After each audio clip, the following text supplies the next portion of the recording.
மக்களே இன்னைக்கு எஃப்ஜேவுக்கு ஒரு தரமான சம்பவம் இருக்கு. செருப்படி பதில்கள்லாம் குடுக்க போறாரு விஜய் சேதுபதி அப்படிங்கிறத நம்ம முன்னாடியே பார்த்திருந்தோம். ஆனா, இந்த அளவுக்கு பண்ணுவாரு அப்படின்னு சொல்லி நிஜமா நான் எதிர்பார்க்கலப்பா. நிஜமா வெல் சாட்டிஸ்ஃபைட். அதுலயும் குறிப்பா சாண்ட்ராவை எழுப்பி நிப்பாட்டி, என்ன சொன்னாரு நம்ம எஃப்ஜே அப்படின்னு சொல்லி கேட்டாரு பாருங்க. அதுக்கு சாண்ட்ரா ஒரு போடு போட்டாங்க பாருங்க. அது தரமான பதிலடியா வந்திருந்தது. அதுக்கப்புறம் பார்வதி கண்ணீர் விட்டு அழுதுருக்காங்க. ஸோ அதெல்லாம் என்ன அப்படிங்கிறத பத்தி இந்த வீடியோவில் முழுசா வந்து பார்க்கலாம். ஸோ இந்த வீடியோக்கு போகிறதுக்கு முன்னாடி நம்மளோட சேனலை சப்ஸ்கிரைப் பண்ணாதவங்க சப்ஸ்கிரைப் பண்ணி வச்சுக்கோங்க. பக்கத்தில் ஒரு பெல் ஐக்கான் இருக்கும். அதையும் ப்ரெஸ் பண்ணி ஹாலில் போட்டுக்கோங்க. அப்போ தான் நாங்கள் அப்டேட் பண்ணுற ஒவ்வொரு விஷயமும் உங்களுக்கு நோட்டிஃபிகேஷன் வந்து சேரும். அதை தாண்டி இந்த வீடியோக்கு குறைஞ்சபட்சம் ஒரு 1000 லைக்கான எதிர்பார்க்குறோம். ஸோ லைக்கை போடுங்க, வீடியோ பாருங்கள். வாங்க இந்த வீடியோக்குள்ள வந்து போகலாம். முதல் விஷயம் என்ன அப்படின்னு பார்த்தீங்கன்னா, பார்வதிக்கு வந்து மிகப்பெரிய அளவில் உடம்பு வந்து அவங்களுக்கு சரியில்லை. அந்த மந்த்லி வந்து 3 டேஸ் வந்து பீரியட்ஸ் வந்து நடக்கும் இல்லையா? ஸோ அந்த ஒரு விஷயத்தில் தான் வந்து பார்த்தீங்கன்னா அவங்க கஷ்டப்பட்டுட்டு வந்து இருந்துட்டு இருந்தாங்க. ஃபஸ்ட்டு நாளே வந்து பார்த்திங்கன்னா அவங்களால நிற்க முடியல. ரொம்ப கஷ்டப்பட்டு தான் அந்த வேலைகளை வந்து செஞ்சுட்டு இருந்தாங்க. இந்த ஆள் வந்து எனக்கு உடம்பு சரியில்லை அப்படின்னு சொல்லிட்டு போய் வந்து படுத்துட்டாப்புல பெட்டில். இருந்தாலும் போய் எழுப்பிட்டு வந்தாங்க. வாங்க வேலையை முடிச்சுட்டு வந்து தூங்கிடலாம் அப்படின்னு சொல்லிட்டு. அதுக்கப்புறம் கமருதீன் வந்ததுனால சரி ஓகே கமருதீன் நீங்கள் ஒர்க் பண்ணுங்கள், ஸ்டூடெண்ட்டாக இருக்கீங்க, அடுத்ததாக கல்யாணம் பண்ணுறேன் அப்படின்றலாம் வந்து சொல்கிறீங்க. ஸோ அதனால் நீங்கள் ஒர்க் பண்ணி கற்றுக்கோங்க அப்படிங்கிற மாதிரி சொல்லிட்டு இவர் போய் தூங்கிட்டாப்புல. ஸோ அதுக்கப்புறம் வந்து நம்ம கனியக்கா வந்து இருக்காங்களே, அவங்களுக்கு வந்து பார்வதிக்கு யாரும் ஹெல்ப் பண்ணக்கூடாது. ஓகேவா? பார்வதிக்கு எப்படி எல்லாரும் வந்து ஹெல்ப் பண்ணலாம்? அது எப்படி அவளுக்கு வந்து கிரெடிட்ஸ் கொடுத்துடலாம்?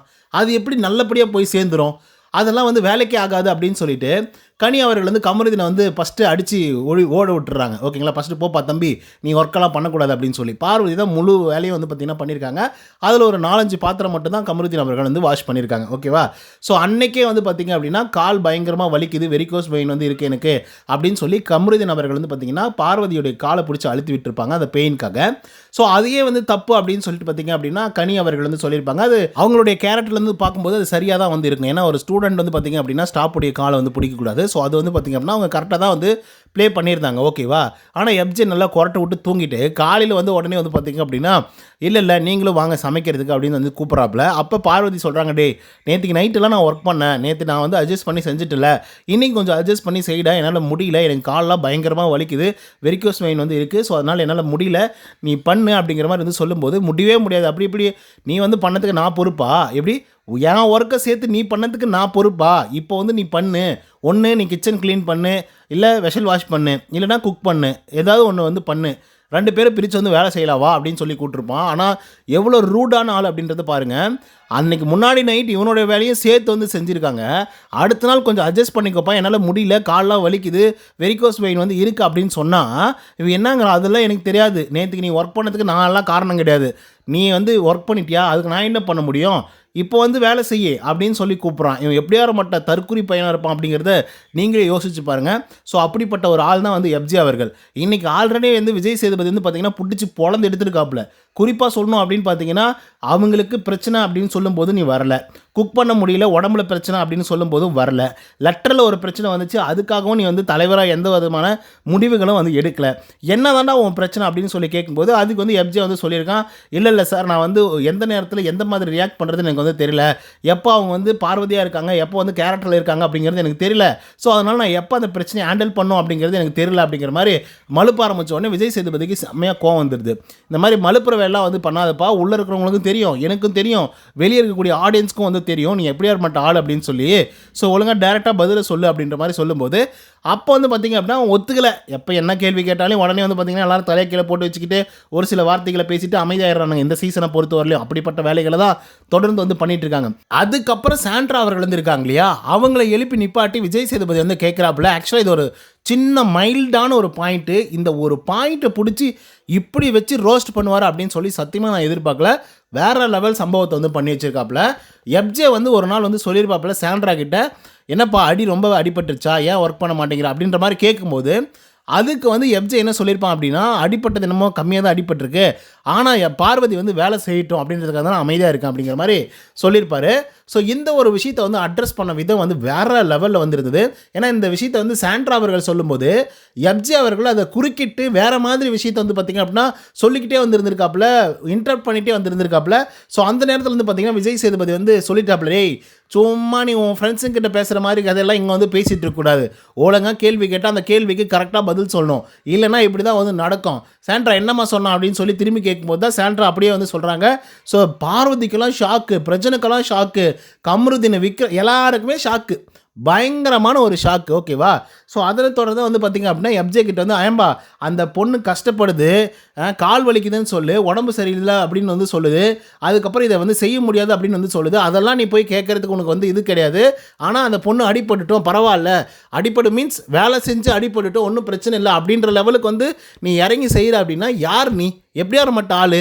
இப்படி தான் வந்து தரங்கட்ட வேலைகள்லாம் வந்து செஞ்சுட்டு இருப்பாங்களா அப்படின்னு சொல்லி எஃப்ஜேவை போட்டு பொலன்னு வந்து பொழந்திருக்காப்புல. ஆனால் அப்பயும் வந்து பார்த்தீங்க அப்படின்னா எஃப்ஜே என்ன டிஃபெண்ட் பண்ணுறான்னா, இல்லைண்ணா நான் வந்து அப்படி வந்து யோசிக்கல, இப்படி வந்து யோசிக்கல, நான் வந்து தலைவராக அந்த இடத்துல வந்து முடிவு பண்ண முடியல, அவங்க அப்படி வந்து அந்த மாதிரி விஷயங்கள்லாம் வந்து பண்ணியிருக்காங்க அப்படின்னு சொல்லி இதே மாதிரி தான் வந்து பார்த்தீங்கன்னா டிஃபெண்ட் பண்ணிட்டு இருக்கானே தவிர அவங்ககிட்ட ஒரு ஸ்ட்ராங்கான பாயிண்ட் எடுத்து ஆமாம் இந்த விஷயத்துக்காக நான் இதை பண்ணேன், இதுக்காக இதை செஞ்சேன், இதுக்காக இதை செஞ்சேன் அப்படின்னு சொல்லி டிஃபெண்ட் பண்ணவே மாட்டேங்கிறான். டிஃபெண்ட் பண்ணாலே மொக்கையான ரீசன்ஸை சொல்லி டிஃபெண்ட் பண்ணுறது, அவனுக்கு எதிராக எது பேசினாலும் சரி உடனே வந்து பார்த்தீங்கன்னா குரல் கொடுக்குறது. நேற்றுக்கு இந்த ஒஸ்ட் பர்ஃபார்மராக சொன்னாங்க பார்த்தீங்களா, அந்த இடத்துல வந்து வினோத் வந்து சொல்லிட்டு இருக்காப்புல குட்டி வார்டன் கிட்ட நிறைய விஷயங்கள் வந்து எதிர்பார்த்தோம், ஆனால் அவர் வந்து பெருசாக வந்து எதுவுமே பர்ஃபார்மன்ஸ் வந்து பண்ணல, குறிப்பாக வந்து பெருசாக வந்து வேலை செஞ்ச மாதிரியும் தெரில அப்படிங்கிற மாதிரி வந்து வினோத் சொல்லும்போது, இங்கே பாருங்கள் நான் வேலையெல்லாம் செஞ்சேன், வேறு ஏதாவது சொல்லுங்கள் ரீசன்ஸ், ஓகேவா, அதை மட்டும் விட்டுருங்க அப்படின்னு வந்து அட்வைஸ் பண்ணுறாரு. இவர் ரீசன் சொல்ல வந்த ஆளையே பிரெயின் வாஷ் பண்ணி நான் வேலை செஞ்சேன் அப்படிங்கிறத ரெஜிஸ்டர் பண்ணுறாப்புல எஃப்ஜே.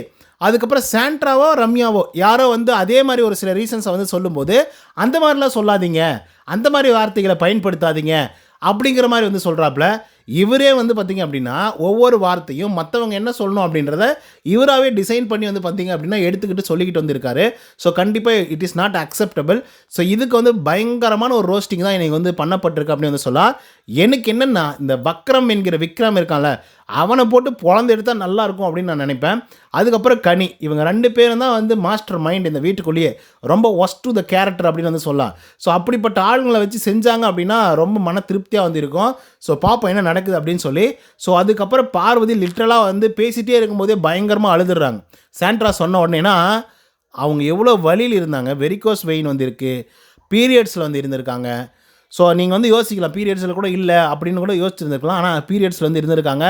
இன்னர் வியர் பிரச்சனை வந்து வியானாவுக்கும் பார்வதிக்கும் வந்து நடைபெற்றிருக்கு, நேற்றுக்கு காலையில் வந்து நடந்துச்சு. ஓகேங்களா, அது ரொம்ப சென்சிட்டிவான விஷயம் அப்படின்றதுனால அதை பற்றி நம்ம வீடியோ வந்து போடல. ஓகே, ஸோ அந்த விஷயமும் வந்து நடந்திருக்கு. ஸோ அதனால் வந்து 100% வந்து அவங்களுக்கு பீரியட்ஸ் அந்த டைமில் வந்து இருந்திருக்கு. ஸோ இதெல்லாம் தாண்டி அவங்க வீட்டு வேலையும் செய்யணும், பர்ஃபார்மன்ஸும் கொடுக்கணும், அப்புறம் ஸ்டூடெண்ட்ஸையும் பார்த்துக்கணும், அந்த அராத்தா வேலை செஞ்சுறாங்களே அவங்களையும் கண்ட்ரோல் பண்ணணும், ஸ்டாஃப்ஸுங்கிட்டேருந்தும் இவங்க வந்து ரொம்ப என்ன சொல்கிறது நல்ல பேர் வாங்குற மாதிரி வந்து இருக்கணும்.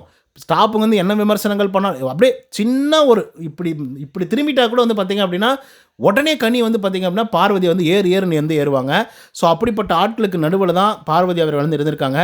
ஸோ அதுக்கான ஒரு விடயம் தான் வந்து பார்த்திங்கன்னா இன்றைக்கி வந்து கிடச்சிருக்கு. ஸோ இதை பற்றி உங்களோட கருத்துக்கள் என்ன அப்படிங்கிறத கமெண்ட்ஸில் சொல்லுங்கள். நன்றி, வணக்கம்.